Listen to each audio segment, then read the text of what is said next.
In today's fast-paced world, some women focus more on career goals than changing diapers.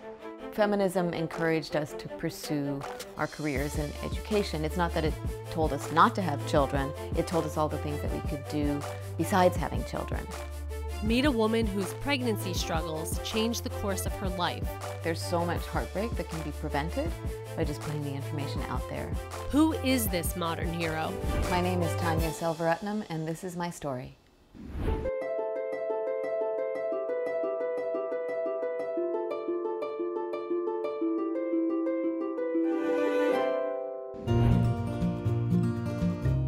Tanya is a Jack, or shall we say Jill, of all trades.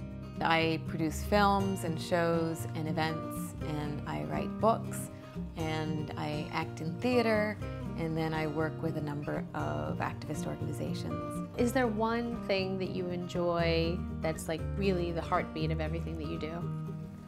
The activism is the through line through everything that I do. So figuring out what I can do to contribute to the world. Where do you think that started, the activism? Well, I was awakened to activism from the time I was a child, being an immigrant in this country. Her family emigrated to the United States from their home country of Sri Lanka, hoping for better opportunities. What was it like being an immigrant in the United States? I was always proud to be an immigrant, coming from a country that was experiencing a really brutal civil war. Tanya went on to earn a master's degree at Harvard University and then moved to New York, where she spent 25 years focusing on a career in activism and the arts. Why don't we go back to when you realized, hey, I'm this incredible, successful working woman, and now I'm ready to have a family. And where does that leave you? Well, not that long ago, I went through what I call a rumble strip, when kind of everything falls apart. At 37, Tanya decided to start a family. But instead, she was left with heartache when she suffered a miscarriage. For the next 3 years, Tanya tried to conceive naturally, but had 2 more miscarriages. Lacking options, she turned to IVF as a possible solution. But while preparing for the procedure, her doctors found a number of cancerous tumors. I feel like I skipped a midlife crisis and went straight to an end-of-life crisis. In an unexpected way, infertility saved my life. If the tumors hadn't been discovered when they were, it might have been many years before the symptoms manifested. Soon after the diagnosis, Tanya came to the realization that having biological children was no longer an option. The emotional strain turned her life upside down, and she relied on her creativity as a way of healing and used her experience to send a wake-up call to women everywhere. How did you deal with everything? I could have crumbled, and I did, but I also wrote this book called The Big Lie. The Big Lie, Motherhood, Feminism, and the Reality of the Biological Clock, is helping to stop the stigma surrounding infertility and making women understand that the longer they wait, the less control they have of their future. Were you afraid how it would be received? Of course, I was terrified. I had moments of like crippling fear, but I felt like by taking that radical risk that I would hopefully, build bridges and encourage conversation. Have you found healing yourself in helping others?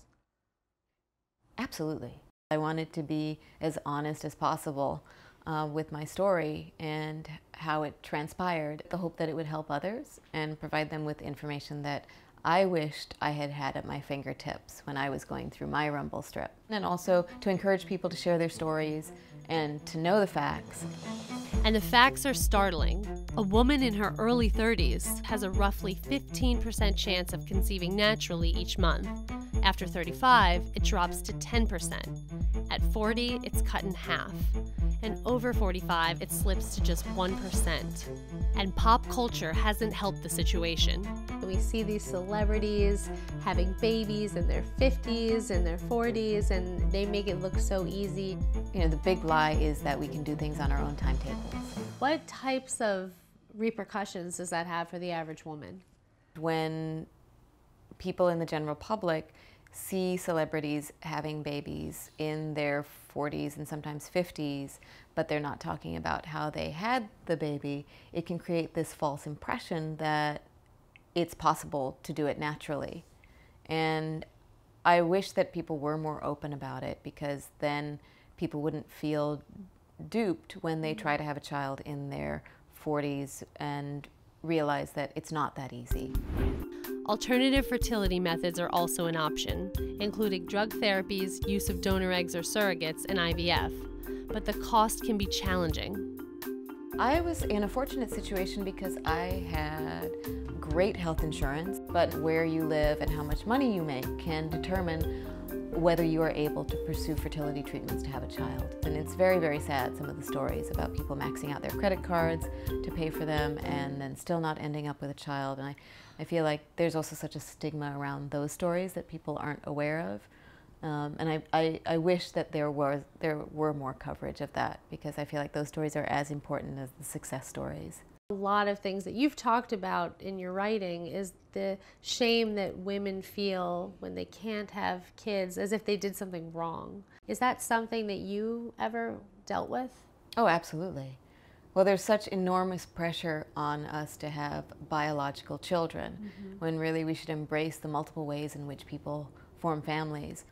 And for me, the takeaway after writing the book was we have to strip away the guilt that women feel at so many junctures in their life. And part of destigmatizing it is being more open about the fact that women have miscarriages. So what advice do you have for women who are starting down this path of infertility? How do you navigate it? Prepare yourself for the fact that where you end up might be very different from where you started, and to be open to where the journey might take you. Do you feel like in any way you were robbed of having that family that you had wanted, or do you feel like you have a new path in life now?